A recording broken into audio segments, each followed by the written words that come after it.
A common financial mistake that I see individuals make is gifting their house to their children in an effort to protect their house from a long-term care event down the road. Now, while this might effectively protect the house, what it doesn't protect against is a surprise tax liability that's going to be waiting for your children when they inherit the house and try and sell it. Once people have entered retirement, they get rightfully concerned about a long-term care event happening to either them or their spouses at some point down the road. And people have had personal experience with this. They've seen their parents go through this, relatives go through this. They've seen that ugly spend down process their assets and liens being placed against primary residence, and they're trying to develop strategies to prevent that from happening to them. It's important to understand that all these asset protection strategies have to be done years in advance. They don't allow you to have a long-term care event and then essentially just give away all your assets and qualify for Medicaid.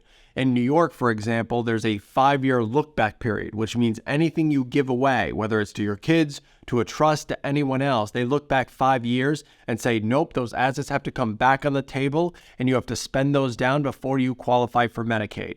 The reason why the primary house comes into play is even though your primary resident, at least in New York, is not what's considered a countable asset, meaning they can't make you spend it down to qualify for Medicaid, Medicaid can place a lien against your estate, which means they tally up all the money they paid for your long-term care, and then after you pass, they force your beneficiaries to sell the house to pay themselves back. Understanding how this 5-year look-back period works, people will take their house and gift it to their children to say, hey, I got to get this thing out of my name for 5 years. After it's been out of my name 5 years, if I have a long-term care event, they can't assess it as a spend out and they can't place a lien against my estate.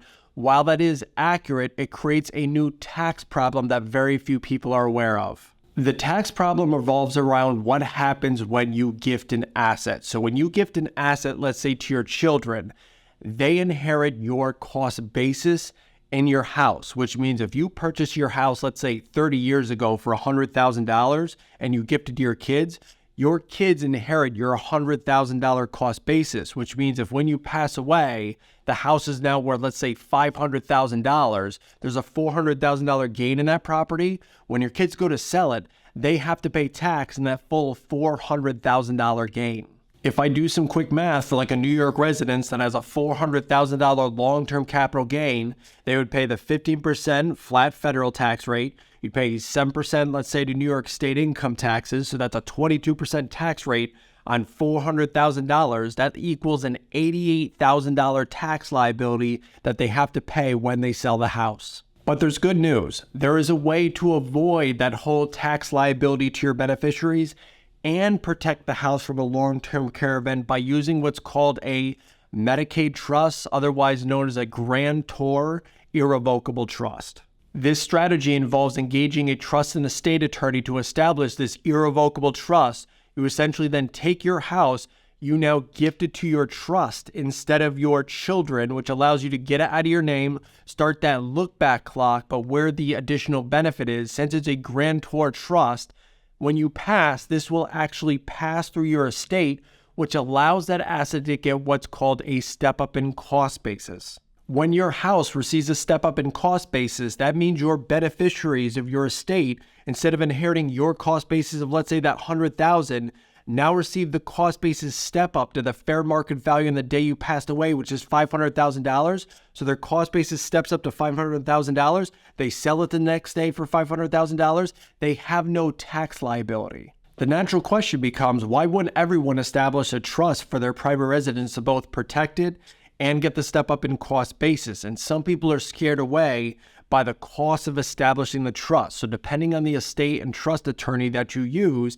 it could cost between $2,000 to $10,000 to set up your irrevocable trust. But I always compare that to the cost of doing nothing. If we're in that example of a $400,000 gain and you gift it to your kids and they have to pay $88,000 in taxes, wouldn't it have been better to just pay a trust and estate attorney $3,000 to establish a trust? Now they get the step up and then avoid an $88,000 cost to your beneficiaries. The other tax benefit that you retain by gifting your house to a grantor irrevocable trust as opposed to your children is the primary gain exclusion if you were to ever sell your primary residence at some point in the future. Under the current tax laws, if you sell your primary residence, you get to exclude, if you're a single filer, $250,000 worth of gain. If you're a joint filer, you can exclude up to a $500,000 gain when you sell your primary residence. But unfortunately, if you gift your house to your kids and then at some point you sell it down the road,